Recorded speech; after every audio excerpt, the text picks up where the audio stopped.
Mrs. Brown, it will be no trouble at all. I'll be glad to sit with Tommy while you and Mr. Brown go out. No, I have nothing to do tonight. All right, I'll be there at 8. Goodbye.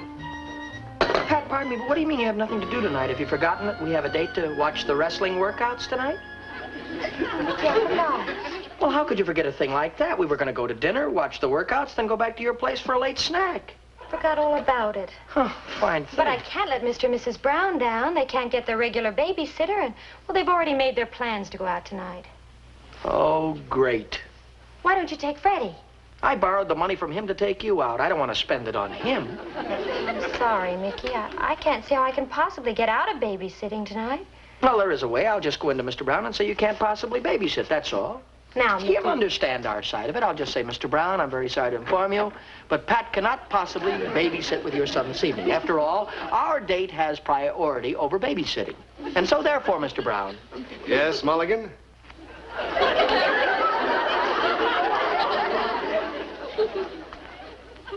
You were saying, Mulligan. Pat'll be only too happy to babysit for you this evening, Mr. Brown, sir.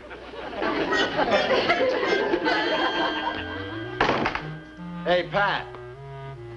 Look who dropped in. Hello, Pat. How are you, Mrs. Brown? Why, Michael, it's almost psychic that you should show up like this. Is it? Well, I knew that Pat would have to sit with Tommy tonight, so I didn't think it would hurt anything if I came over and we had our date here. Oh, I'm sorry we interfered with your plans. Oh, it's quite all right. I was just going to take her to Ciro's anyway. Ciro's? Mm-hmm. I wish Charles would take me to Ciro's. Well, evidently I can't afford some of the places that Mulligan can. You can't afford Sam Ciro's malt shop? Sam Ciro's? Sure, S-Y-R-O-S. Ciro's. Makes the thickest malts in town. In fact, I almost chipped a tooth on one of them last week. Here I am, Mother. Oh, hi, Mickey. Glad to see you here.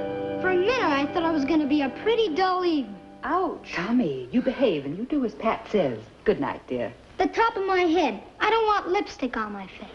Oh, you woman hater. Good night, son. Come on, Alice, let's get this over with. Oh, Charles, stop grumbling. Strange, the way he never wants to go out, but when we get there, he never wants to come home. Good night. Good night. Good night, Mrs. Brown. Good night, Mr. Brown. We'll be home early. Fine. Have a nice time now. S-Y-R-O-S. Well, there goes your raise. Well, what do you feel like doing, Tommy? First, I'd like to see what's inside that box. Oh, now, you just never mind about the box, Tommy. After all, I brought this for Pat. Oh, Mickey, how sweet. I bet I know what's inside. I'll bet you don't. My favorite chocolates. No. My favorite mint. No. My favorite toffee. No. Guess again. Stop guessing and just see for yourself. Well, I don't care what kind of candy it is, as long as it isn't jumbo caramels. Jumbo caramels. Well, what are we waiting for? Let's try one. Yeah, go ahead. Sure. Pat, have a piece. You'll find they're delicious. Mmm.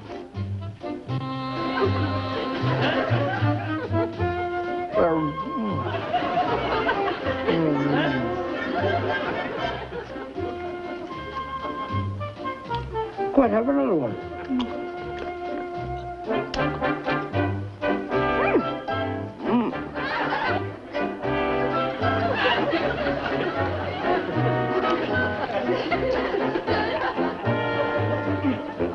Tommy, are you all right?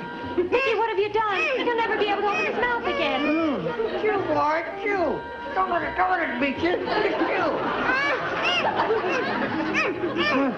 What's that? Are you all right? Speak to me, Tommy. Speak to me. Listen. We can't let his folks find him in this condition. Wait a minute, I'll get his mouth open. Maybe you got some cleaning fluid? Oh, Mickey. Or maybe some hot water. Oh, I'll go in the kitchen, see if I can find something. I'm going to start. No, wait a minute. Just sit there, Tommy. Don't cry. If you don't cry, I'll give you a piece of candy. No, I mean, I won't give you a piece of candy. No, boy, listen, I'll find something with it. Oh, here, wait a minute now. Wait a minute, boy. Here, no, just take it easy.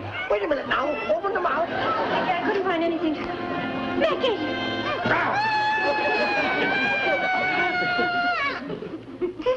That didn't hurt. Oh, Mickey, what on earth? Tommy, are you all right? Why, of course he's all right. You know, no parents should be without one of these things. Let me see. I only hope he doesn't tell his P-A-R-E-N-T-S. Yes, that would be very E-M-B-A-R-R. that would be B-A-D. Hey, don't put that in your mouth again, Tommy. No, that wouldn't be very bright. I'm brighter than you. I can spell embarrassing. E-M-B-A-R-R-A-S-S-I-N-G. Embarrassing. At least I don't have to have a babysitter. Oh, now, both of you go to a neutral corner. Would you like to watch television? There'll be no TV tonight. The set's out of order. Oh, no. Yes. My father tried to fix it this afternoon. Up until then, it worked okay. Gosh, no television. What are we going to do? Well, there are plenty of other things to do besides looking at television. I know what they did before TV. They read books. That's what I'm going to do right now. I'm going to read you a book. What kind of books do you like? I like the encyclopedia. What? Yeah, when I put it on the chair, it brings me up even with the TV screen. Oh, we've got a nice set of Robert Louis Stevenson. What? Daddy likes to impress people. Sorry. Mickey, try the shelf above. Those are children's books. Yes, let's see what this is. Oh, Mother Goose for the Modern Child. Oh, that's a book my mother bought for me 3 years ago. I didn't go for it too much. I don't understand that. You know, when I was a child, Pat, Mother Goose was my favorite book. Oh, look, Mickey. There's Little Miss Muffet. Remember that? Of course, of course. Little Miss Muffet sat on her tuffet, eating oatmeal and cream. When... Oatmeal and cream? Wasn't it supposed to be eating her curds and whey? I think so. You mean they changed the plot? Well, somebody must have. Mother Goose for the Modern Child by Miss Olivia Purdy. Surprise. Good evening. Back so soon? Yeah. Their television set was broken. We couldn't think of anything to do, so we came home. You and Mickey might as well run along now, Pat. First, I'd like to ask a question. Whatever happened to Curds and Whey? Oh, you're reading Mother Goose for the Modern Child. It's a wonderful book. What's wrong with this television set? It's out of order, Daddy. What do you mean out of order? I fixed it today. Yeah, but good. Hasn't the book been changed a bit? It certainly has been changed. Miss Purdy has rewritten the old bloodthirsty fairy tales and removed all the objectionable elements. It's about time someone did something about the fairy tales. Now, in the case of Little Miss Muffet, who was sitting on her tuffet eating oatmeal and cream, whatever happened to Curds and Whey? Oh, Miss Purdy feels, and I agree with her, the curds and whey contain no vitamins and are full of starch. No. We want to develop good eating habits in the child. Now, let me read the rest of it. Mm-hmm. Along came a butterfly and sat down beside her. A what? Butterfly. Along came a spider and sat down beside her and frightened Miss Muffet away. Period. Gee, that reminds me. Tomorrow I gotta go catch a few to feed to my pet snake. You know what I think? I think this is a lot of nonsense. Mother Goose was good enough for us. It's good enough for our children. Miss Purdy had a lot of nerve tampering with it. In my opinion, she sure got well enough alone. Charles, what's wrong?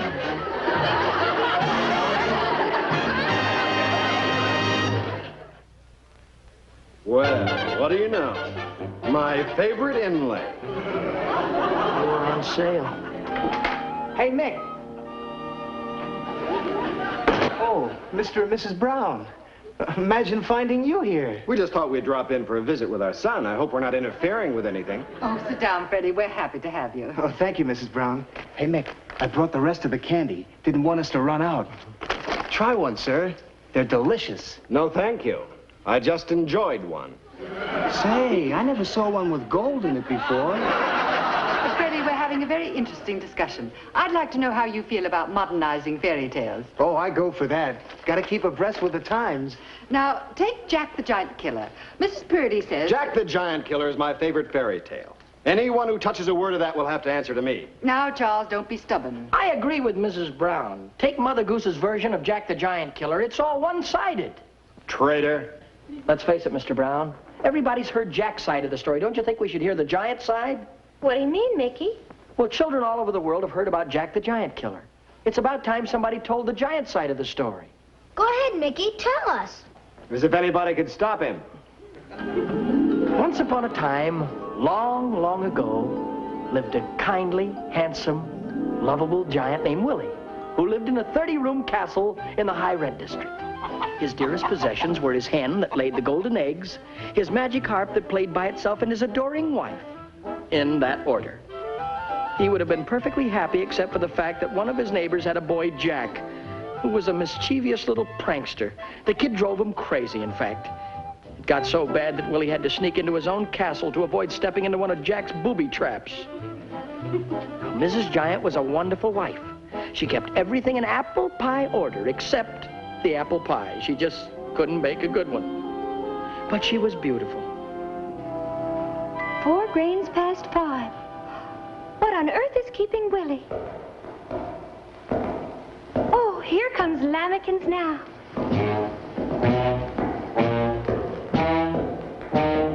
Sweetheart, I'm home. Lamekins! What kept you? Kiss me. Wait a minute. Fee-fi-fo-fum. I smell the blood of an Englishman. Oh, Willie, that's just the sauerkraut I'm cooking for dinner. Sauerkraut? Wait a minute, that doesn't rhyme with fee-fi-fo-fum. You must be tired, dear. Get down and relax. Yes, I will relax down, Pevnisher.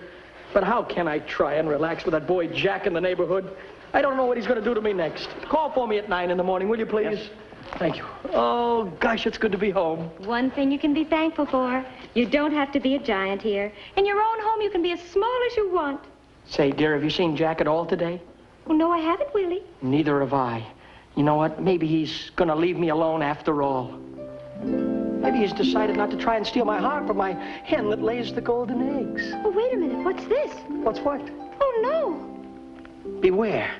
Jack. Oh, that kid is after me again. Ever since we moved into this neighborhood, he's made my life a nightmare. Why, he might be hiding in this very room right now. Oh, now, Willie, calm down. You get jumpy like this every time you come home on the freeway. Let me get you a cool drink. Oh, yes, I know that boy Jackie's after me. Gosh, I thought when I made a deal with him to give him 1 egg a week that he'd leave me alone. But now he not only wants the egg, he wants my hen and he wants my harp, too. Now, there's no possible way that Jack can get into this room. I wouldn't trust it. Fee-fi-fo-fum. It's the incinerator. Hmm? Oh, incinerator. Sorry.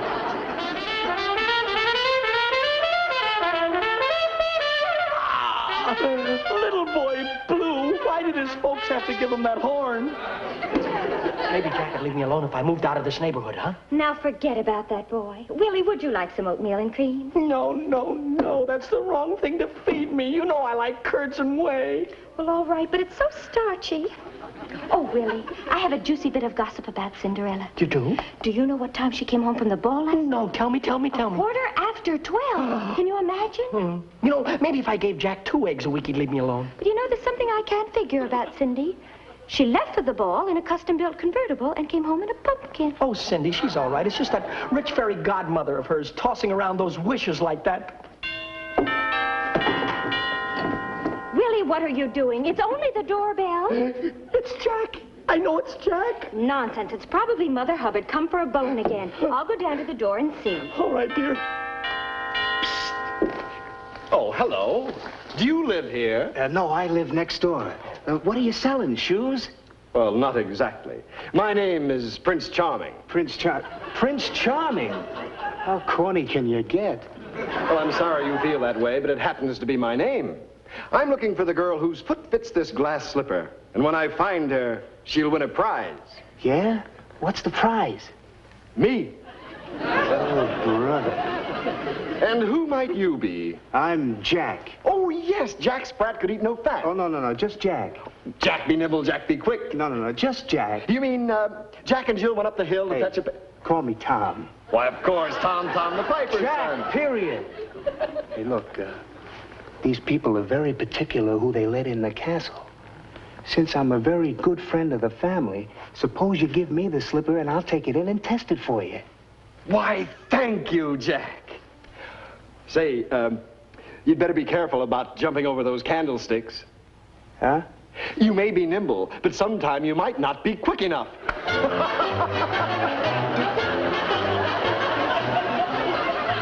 I hope they don't recognize me. All I want to do is get my hands on the hen and that magic harp. Who is it? It's me, Prince Charming. Open up the door. I have a wonderful bargain for you.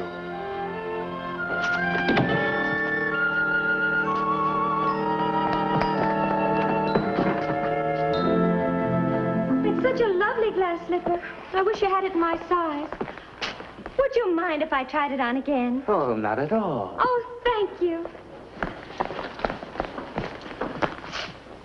Madame.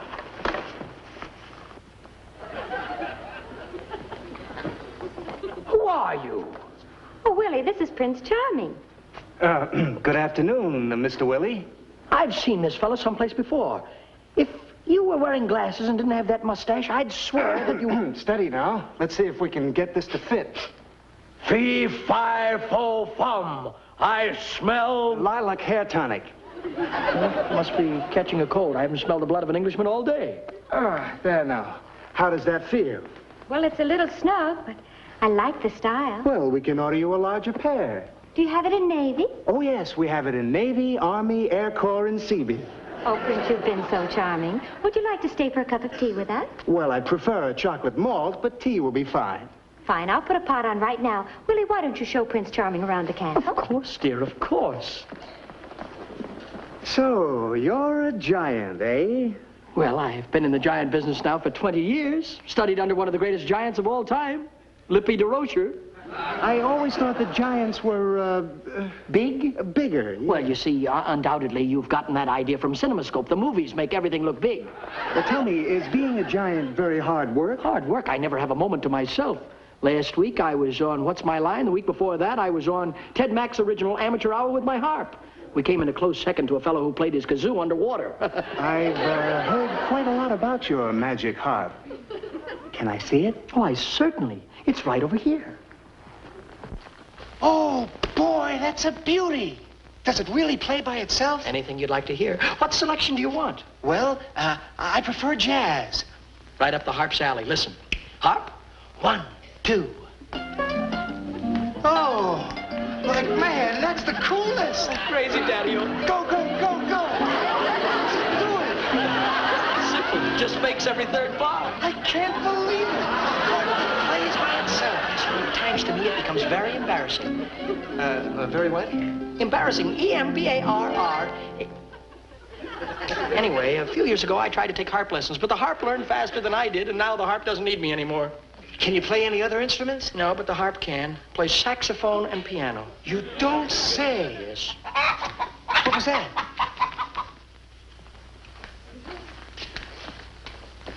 The hen that lays golden eggs. You're kidding. Kidding? I'll show you. Fort Knox, he thinks that you're kidding. Show him what you can do. 24-karat gold. Marron. Yeah. And that's not half what you can do. Fort Knox, show him what you can do when you put your heart into it.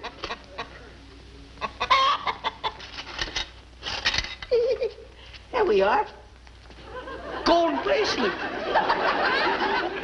And now, I'd like to show you a beautiful view of our city. This would be a beautiful neighborhood if only that little monster Jack didn't live here. There's so much room in the world. Why did he have to be right next door to me? It was Jack! I'll come back with my hand! So Jack stole the hen that laid the golden eggs. Those are the best kind. For all of you out there who have hens that lay golden eggs, you know what a terrible tragedy this was for Willie the Giant. You see, the hen was more than a pet. It was an annuity. Poor Willie was miserable. He couldn't eat or sleep or watch television for 2 days. And with no more golden eggs coming in, he couldn't pay his bills. So they shut off his lights, they shut off his gas, and they shut off his fiddlers 3. We used to be such a happy family. You, me, the harp and the hen. Now the hen is gone, all because that Jackie tricked me. But he won't do it again, I promise. That's enough, harp. Take 5. Nobody will ever sneak into this castle again, or all the doors bolted. Yes, and the drawbridge is up. The only way Jack can possibly get into the castle is climb 200 feet of stone wall. I still don't feel safe. What was that? It sounds like little Bo Peep is in town. Little Bo Peep. She has her nerve herding her sheep across our lawn. Bo Peep, get your sheep off of our lawn, please. There's Jack. What is he doing down there? Well, he's not doing any harm. He seems to be planting something. Oh, I guess he feels bad about stealing our hen and he's landscaping our yard. I guess he can't cause any trouble down there. Come on, dear.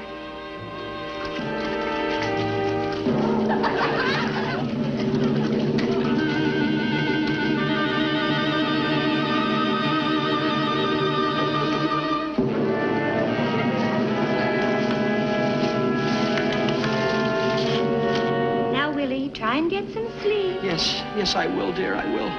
I'm so tired I haven't slept in 2 days. But now that I know that Jack is out there, I'll be able to rest better now. Yes. Sleep, darling. Sleep, darling. Sleep, darling. I will, honey, if you quit yelling in my ear. It's all right.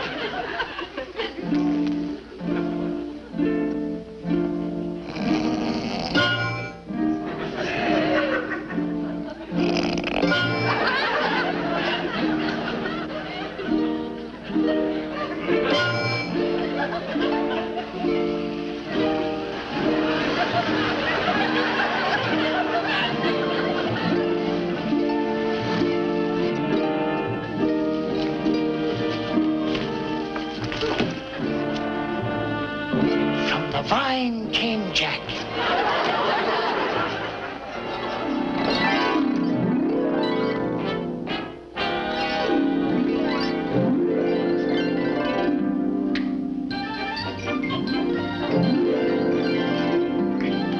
Stop thief! Yeah! Stop thief!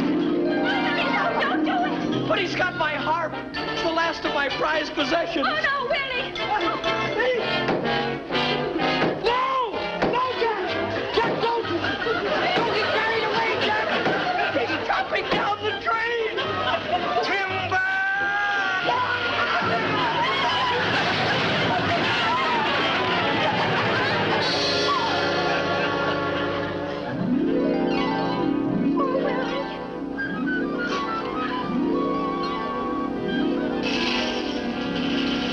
I got my harp back.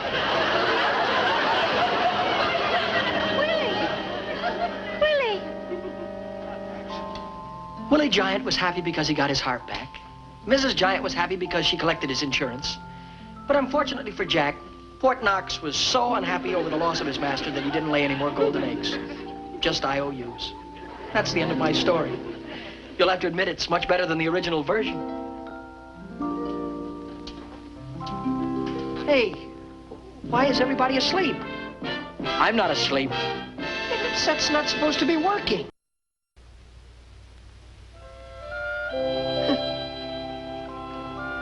Mr. Brown, wake up, please. Mrs. Brown, Pat Freddy. Mulligan, will you keep it a little quiet? People are trying to sleep. But you don't realize what you've done. Send me a memo in the morning. But you've missed the most interesting part of the story. Oh, it couldn't have been half as exciting as the dream I was having before I was so rudely interrupted. Well, if you'll tell me where you all went to sleep, I'll pick it up from that point and start the story over again. Mickey, you should have seen the dream I just had.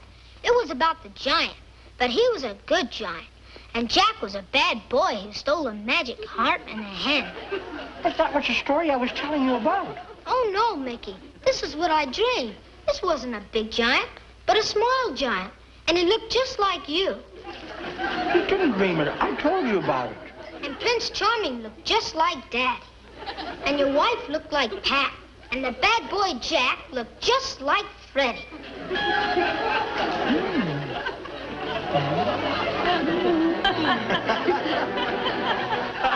Tommy, get the corkscrew.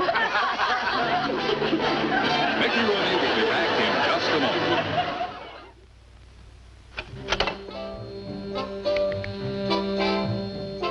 Oh, and that was the good word from the sponsor who'll bring you our show next week. We hope that you enjoyed our little fairy tale. We've done our best to make it authentic as possible. Oh, and friends, you probably think that these eggs were painted to look like 20-karat gold eggs. Well, I can prove to you that they are genuine. Live and